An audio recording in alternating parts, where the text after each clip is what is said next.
Welcome. Thanks for joining me for another asana a day. Today we're actually going to look at the word asana. Asana originally meant seat. It was the actual thing that you sat on.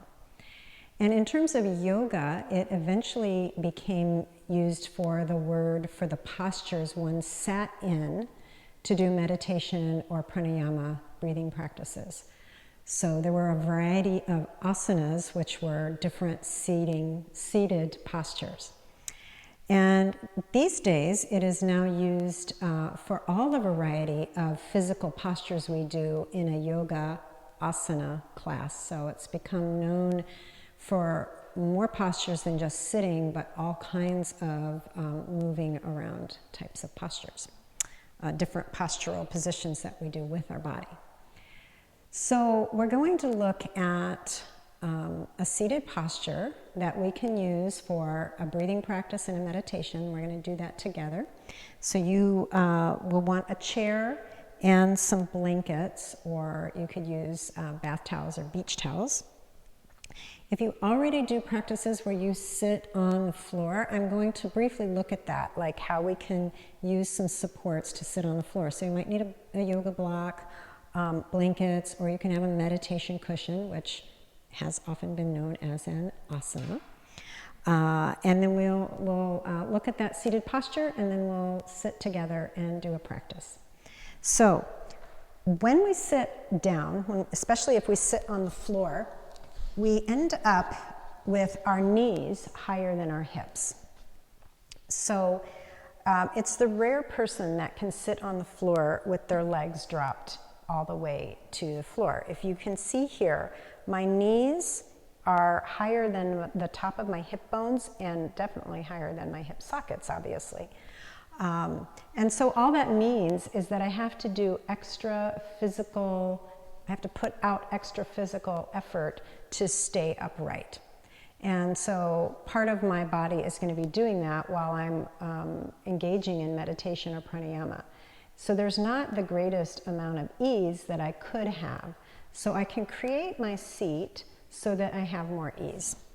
So one posture, if you want to be on the floor and your knees and your feet and your legs are all good with that, is Virasana. And so in Virasana, we place something on the floor that we can put between our feet that we can sit on. And clearly, just taking that seat, my knees are lower than my hips. And that allows my pelvis to sit upright. When we have this upright pelvis, the spine comes into alignment at its greatest length. The front body and the back body are equally open. And that allows for a free flow of energy and a free flow of blood flow to the brain for the optimal clarity of the brain and of the mind, so that when we're in meditation, we're not fighting against this posture. So if my pelvis is tipped back and my front body is shortened and my head is over in front of my spine, I'm withdrawn into myself. I'm not as alert. I don't have the blood flow going to my brain to allow me to stay alert, and I'm more likely to be a little more cloudy, and it also affects the breathing. So when the front body is short, it's mostly the back ribs that are going to move for the breathing. And so when we're doing breathing practices, obviously we want the front and the back to be equally open so those ribs can move. All right, so it really is to our advantage to take a posture where the spine is at its greatest length and well aligned, so that we can do the meditation and the pranayama with ease.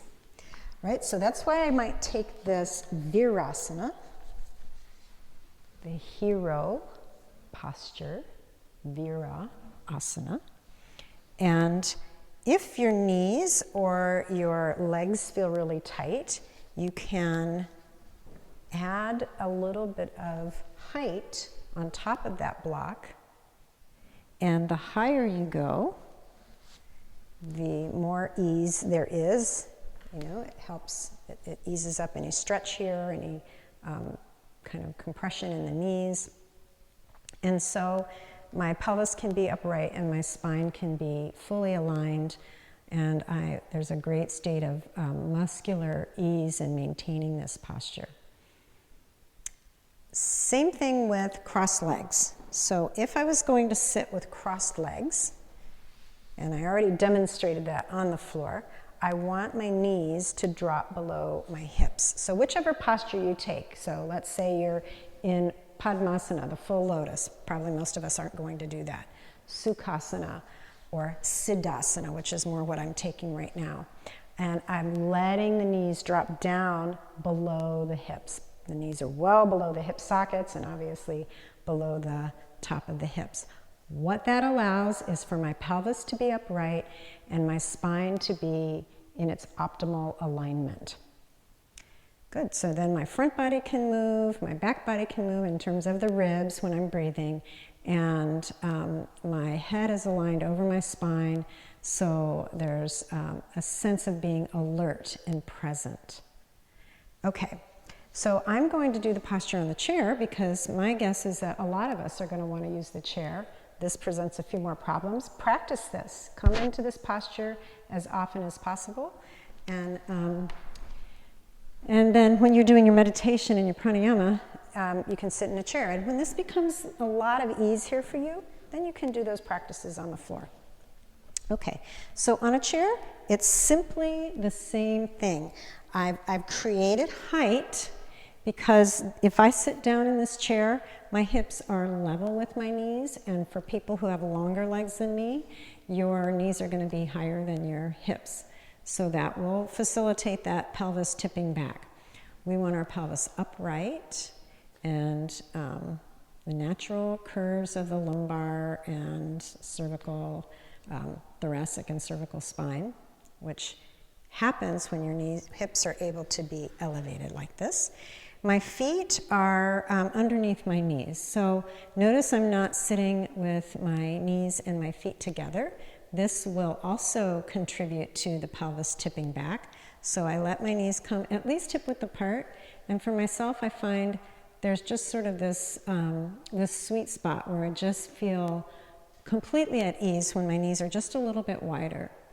I'm not efforting in any way other than just the basic postural muscles maintaining my posture.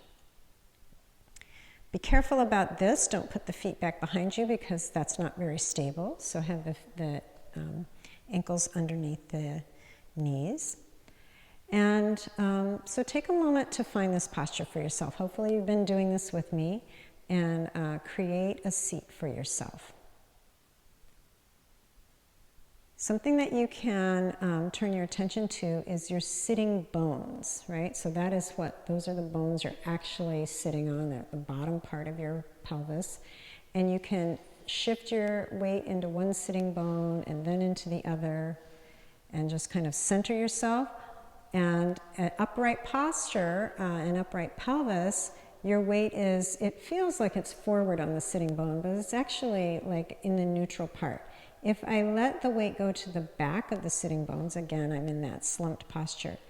And most people do not sit too far forward. But you can do what I'm doing right now, kind of lift up, lean over as if you're going to pick something up off the floor. So my tail is in the air, and when I come back down to sitting, I'm more on that part of the sitting bones that creates that upright pelvis. So just give that a try.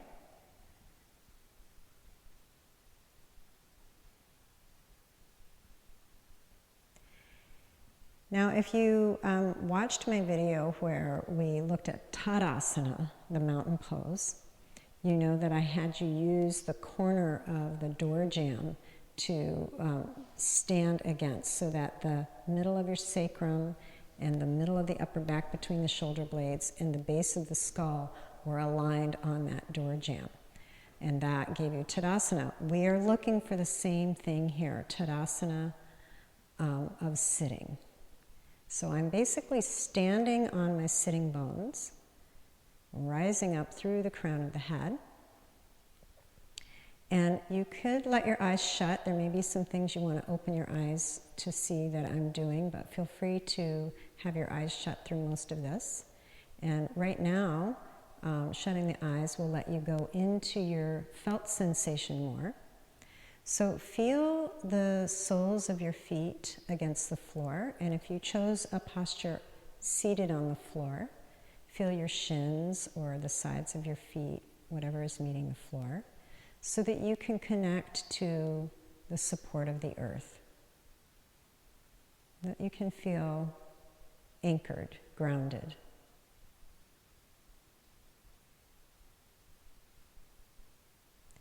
And now take your attention to the sensation of the sitting bones against the support you're sitting on. And that you are standing on those sitting bones proudly and alert and attentive and present, standing up at your full height.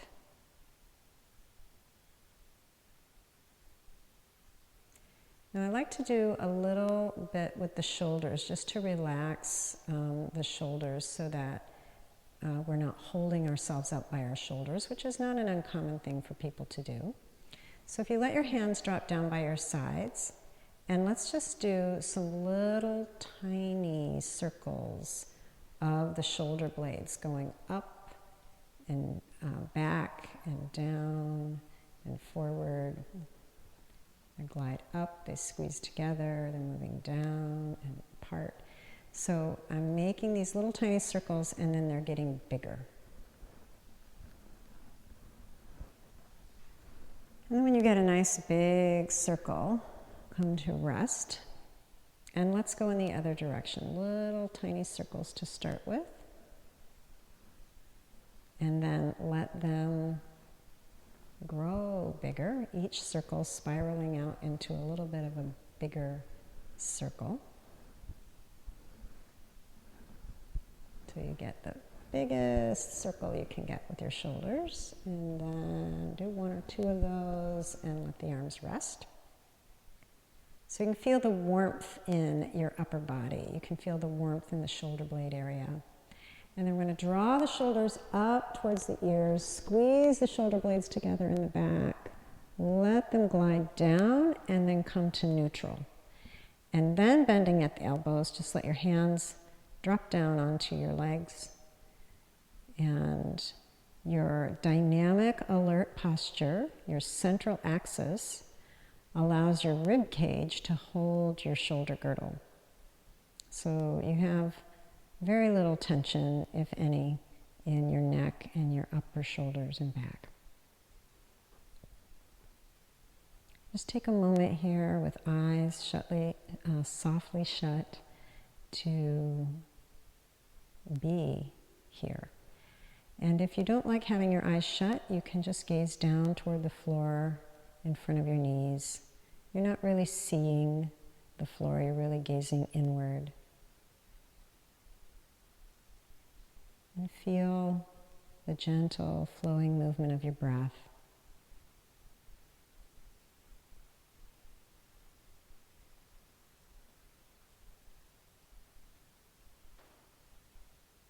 Just the natural breath as it is.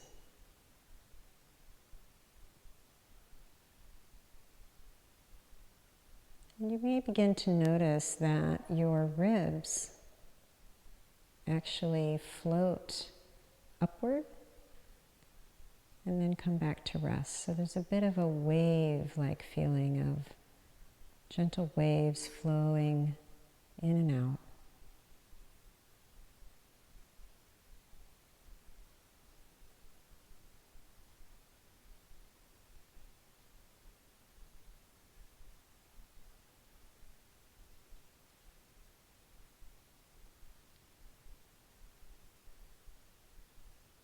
We're going to do a little breathing practice.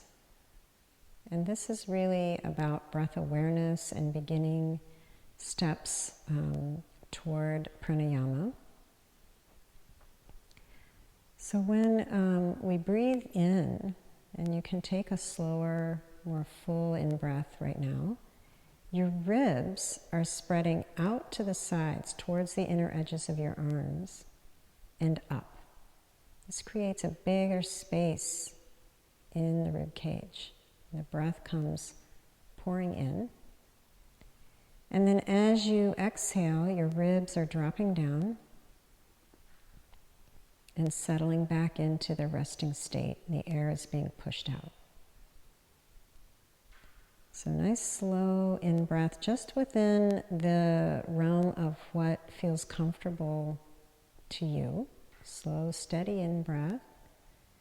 And as the rib cage opens up, the air pressure changes from inside your body and outside, so the air is actually pushed into you as you create a bigger space for it. And then as you let the exhalation happen, your ribs are dropping down. They're coming back to resting, and therefore the shape changes and the pressure changes, so air is pushed back out into the environment around you.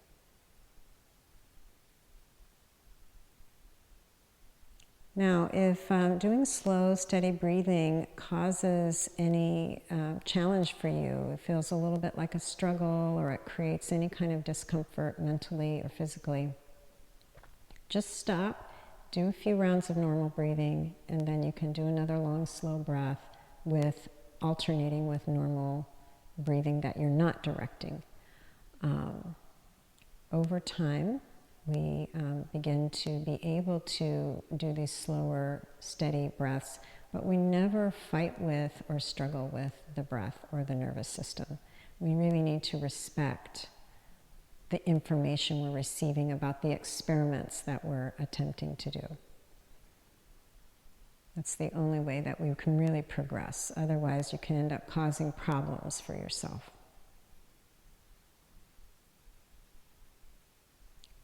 So I'm going to add one little piece to this slow, steady, full in-breath with the ribs lifting up, expanding outward and up, and slow, steady out-breath with the ribs settling back down, which is to add an arm movement. So if you want to open your eyes and look, you could do that. I'm going to use my arms in a way that mimics what my ribs are doing, just to support this really healthy breathing pattern. So as I'm breathing in, when my in-breath starts, that's going to initiate this movement in my arms. And I'm going to move my arms at the pace of my breath. And when I get to my fullest expression, full lungs, I let the arms pause. And as I'm exhaling, the arms steadily, slowly travel at the pace of the exhalation back down so that they end up in their resting spot when the lungs are empty. So we're breathing in, your arms float out and up, just like your ribs. Exhaling, they float back down and come to rest, just like your ribs. Of course, each one of us needs to do this at our own pace, following the rhythm of your breathing and what's comfortable for you. And as I said earlier, if you need to do one and then just stop and do a few rounds of normal breath, and then do another long one, that's fine. That's actually really good.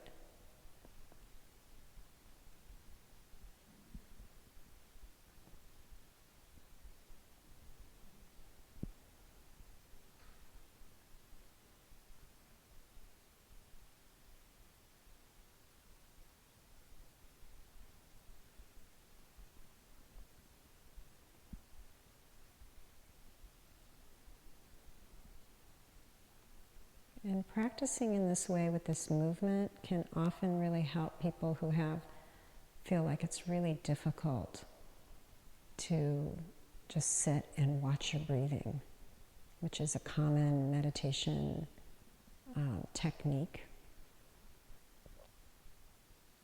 So this gentle movement that follows or is initiated by our breath really draws the attention in, it draws our focus, and it develops concentration, which is part of the process of yoga.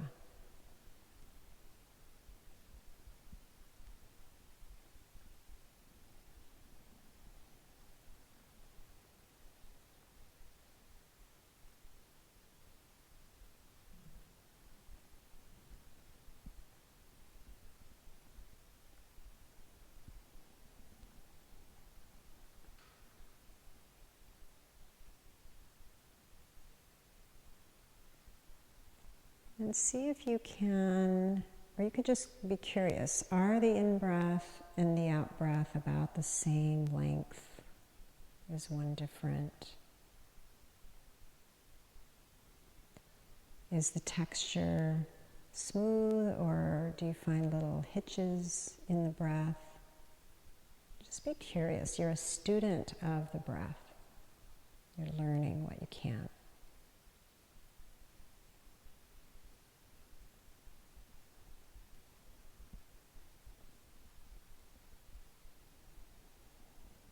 And then eventually we're looking at, can we make the pace of the in-breath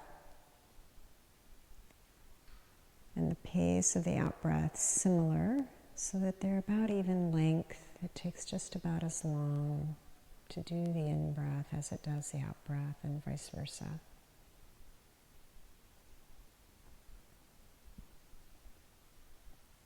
Now, if this arm practice didn't really work for you, like an issue with the arms, you could certainly just do the hands, which I'm demonstrating now. Breathing in and opening my hands up. Breathing out, I might bring them together or into my lap.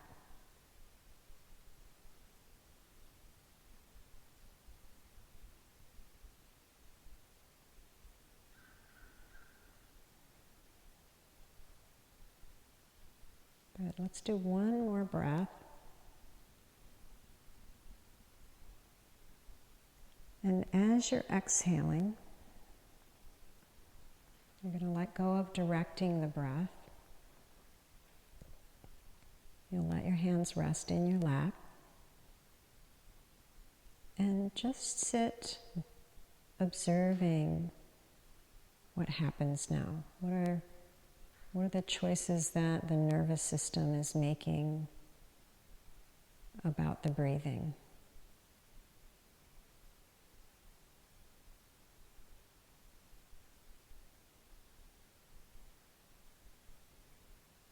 And noticing any residue from the practice. How does this feel physically in your body?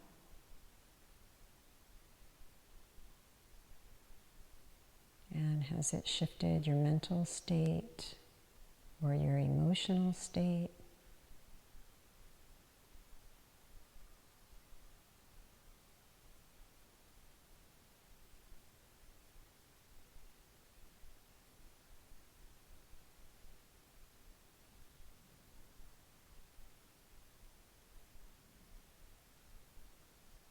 And then we're going to turn the palms upward.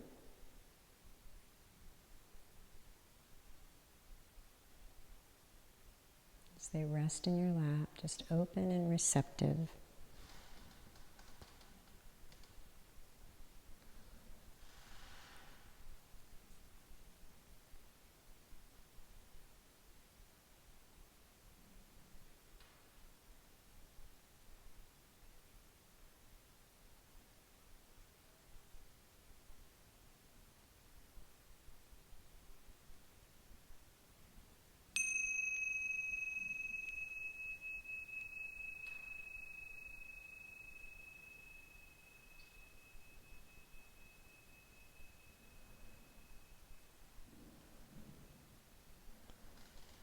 With an in-breath, draw those upturned palms up. As you're breathing out, bring the palms together in front of the heart center. And we'll take refuge in the heart.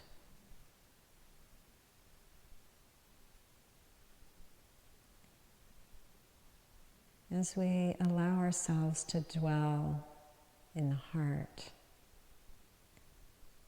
we can imagine that we're pulling up to the loving kindness filling station and allowing ourselves to be filled with loving kindness. Imagining the universe filled with abundant love, compassion, and kindness. And you allow yourself to absorb it, to be filled by it.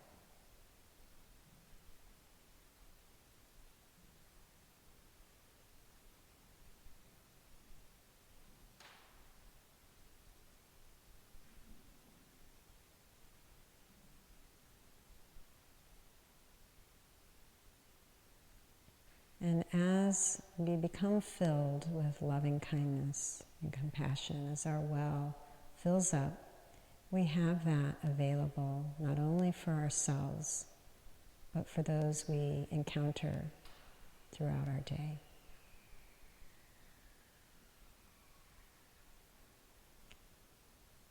So as you allow yourself to be filled with loving kindness, we extend that outward. May all beings be filled with loving kindness.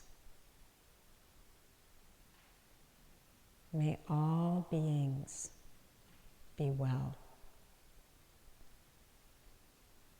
May all beings be peaceful and at ease.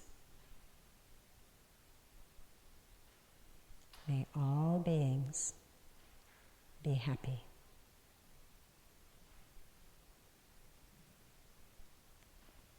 Loka samasta sukhino bhavantu.